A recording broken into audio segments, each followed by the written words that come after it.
A service is any human want or need fulfilled in exchange for money, and a settlement is a human residence that is permanent where people can work, live, and obtain these services.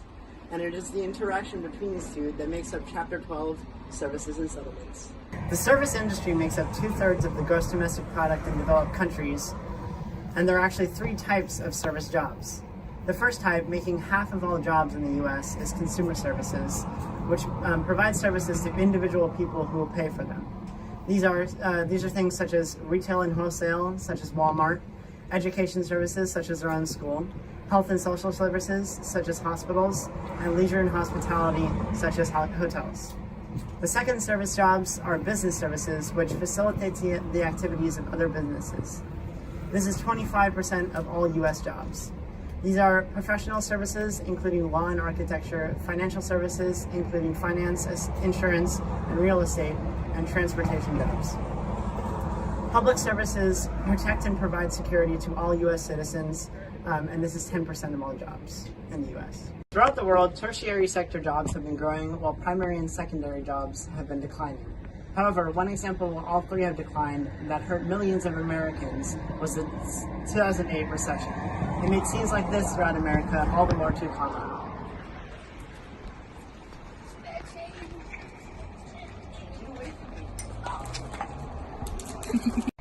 Service sector jobs, especially in the financial area, helped play a big role in creating the recession. Banks encouraged speculators wanting to buy homes to buy risky properties and sell them at a higher price as house prices were continually rising. Financial lends and loans were poor because people often had bad credit, even though banks still lend them money. New practices were risky, and these were based on the idea that house prices would continually rise. On top of that, regulations for financial services were reduced or even eliminated. To end this, loans were not given once the recession started, so people could not repair the damage that was caused. Yeah. Okay. Consumer services and business services do not have the same distribution. Consumer services generally follow the same pattern based off of settlements. Larger settlements equal more consumer services. The central place theory is a theory that was theorized in the 1930s by a German geographer, Walter Christaller. The place theory can help explain how you can find the most profitable location in the area. So an example of the central place theory could be a movie theater. A movie theater is geared towards the younger people in the population, while a chiropractor could be generally geared towards the older people in the population. So a central place is a market center in which there's an exchange of goods and services. Oh, I didn't know you were here. I actually came here to get away from the others. You know, they're busy talking about range and threshold and all these stupid things. It kind of reminds me of my personal favorite subject, the rank size rule. Maybe you've heard of it. If you haven't, allow me to explain. Geographers suggest that the second largest city in a developed country is going to be half the size of the largest city, and the third largest city is only going to be a third the size of the largest. This pattern happens naturally, and no one intentionally causes this to happen. Another rule similar to it is the primate city rule. This happens primarily in developing countries, and it basically suggests that the largest city of a country is significantly bigger than all the rest. A good example of this will be Mexico's Mexico City. Is at least 5 times larger than the city below it. It's pretty wacky. Moving on from the rank size rule, let's talk about something very relevant in today's society: market area analysis.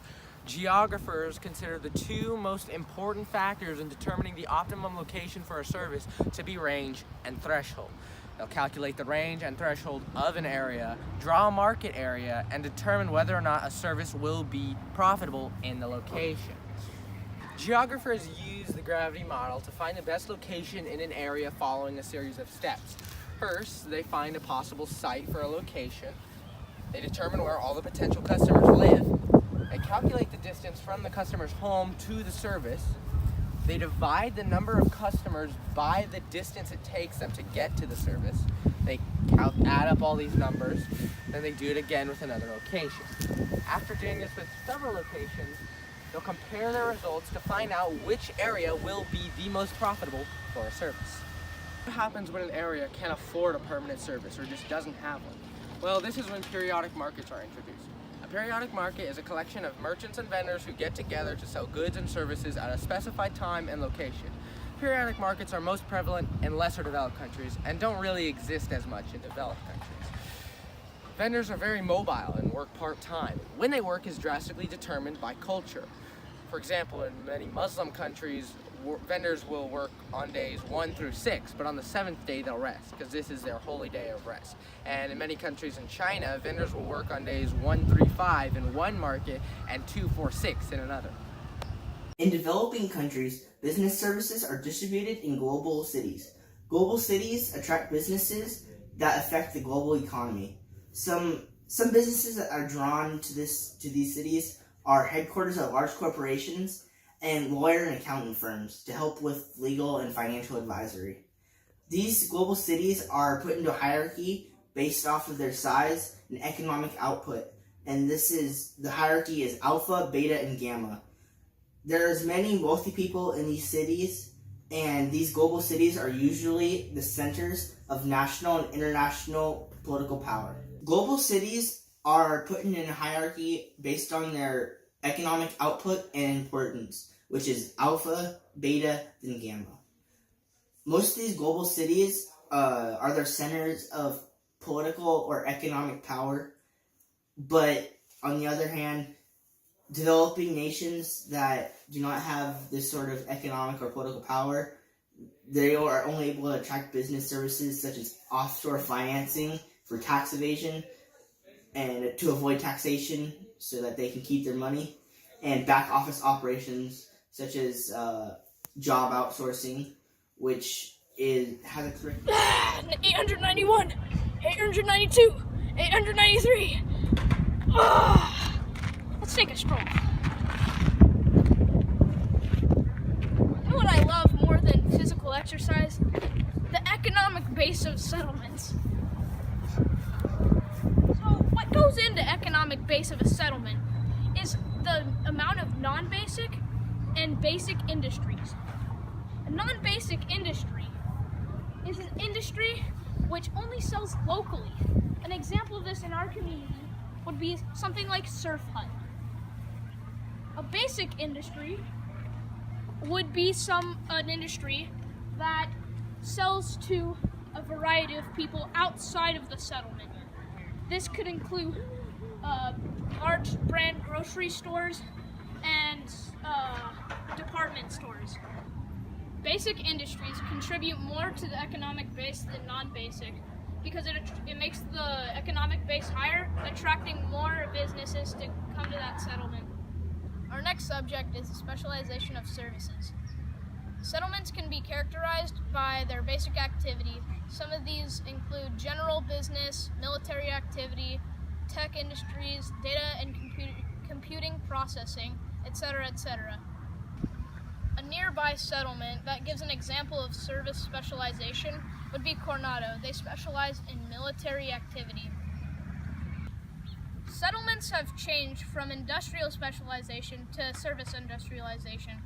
Cleveland and Pittsburgh originally produced steel, and now they have switched to the medical services. Now on to the distribution of talent. Talent is not distributed in a uniform manner. Rather, it is clustered in large cities such as Los Angeles, New York, Chicago, etc.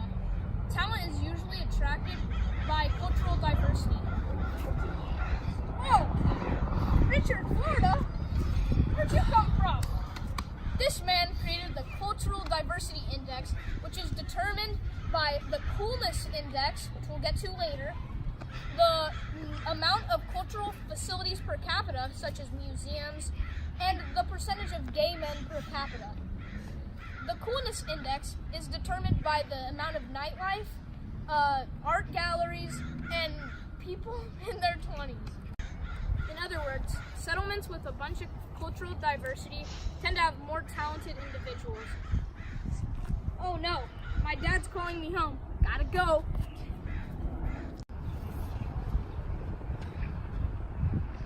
Oh hey, I didn't see you there.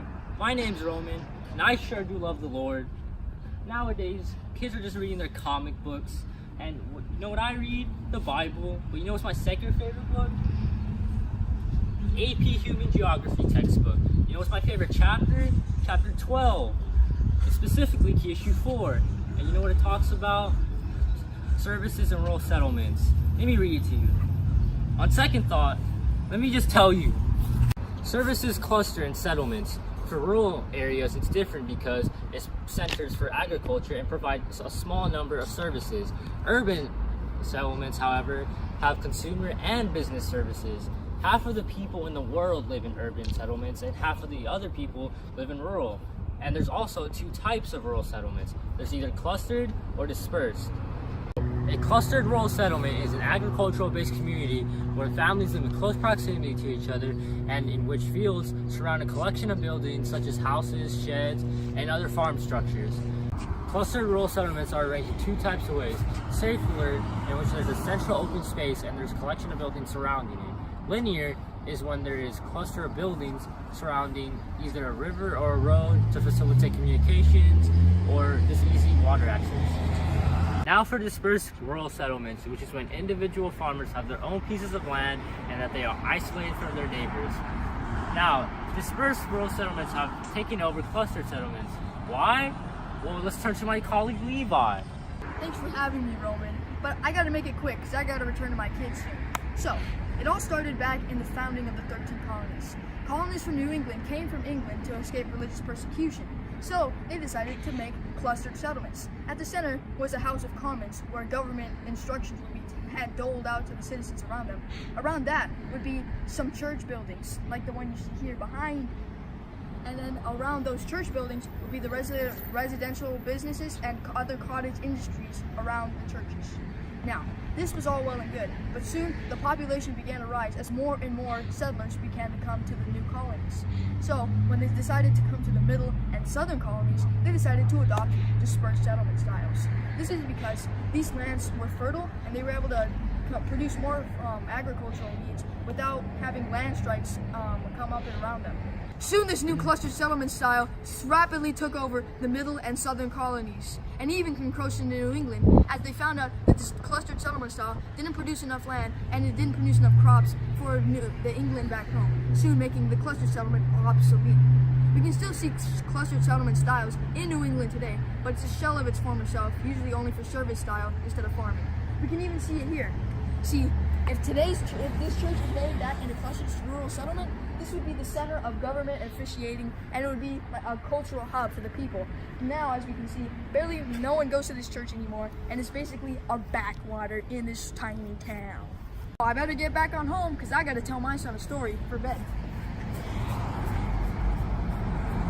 So, Dad, now that we know about settlements, how do they come about? Well, son, back in the olden days, people originally were nomads, going from place to place, wandering with the food. However, since the agricultural revolution began, people decided to settle around this food. The first businesses were consumer ones, where the burial of the dead attracted priests to shrines built around it. These shrines were usually centerpieces for buildings to pop up around them, which is why, until the invention of skyscrapers, church-related buildings were the tallest one in settlements. Keeping in touch with their nomadic hunter-gatherer roots, men would go out scavenging for resources to build these buildings such as stones and wood. Other tools were also made, like weapons. Women would stay at the settlement and take part in activities such as weaving and taking care of children by educating them. Other public services popped up as soon as weapons were made and people wanted to take the settlements and food in them. Soon, local political leaders would make certain civilians into soldiers to protect the village, and soon erected walls around them or little barricades to keep the people out. This was the beginning of the creation of settlements into citadels, which would protect surrounding settlements and the political leaders inside. The last business one is the people decided that they should be able to transport goods into the settlement and keep them secure there for long periods of time. This was the beginning of transportation of goods. So they transported them into areas where they would be safe and be used for other stuff. Soon, larger settlements arose in the Fertile Crescent, where they were larger and on a scale that had never been realized before, and society popped up. Some civilizations or cities like this were the large city of Ur in the Tiger River. In the ancient city-states of old, they were in the eastern Mediterranean. Some of these were Crete, Troy, and Mycenae, the largest of which was Athens, which created the Western civilization today as we know it. However, the most influential of these was Rome. It stretched from Spain all the way to Egypt. It was so large and people were so protected that they were able to make huge cities, which soon made every single business type or kind of service type grow so large. But soon Europe entered the medieval period. This is where the feudal system took root and lords were on top and peasants were at the bottom. But then the peasants started getting more power and more services started popping up, and civilization came back until we entered the Renaissance, and then the Industrial period, and then finally the cities we know today. Wow, Dad, that's so cool. Wow, now it's time for bed, son. Aw.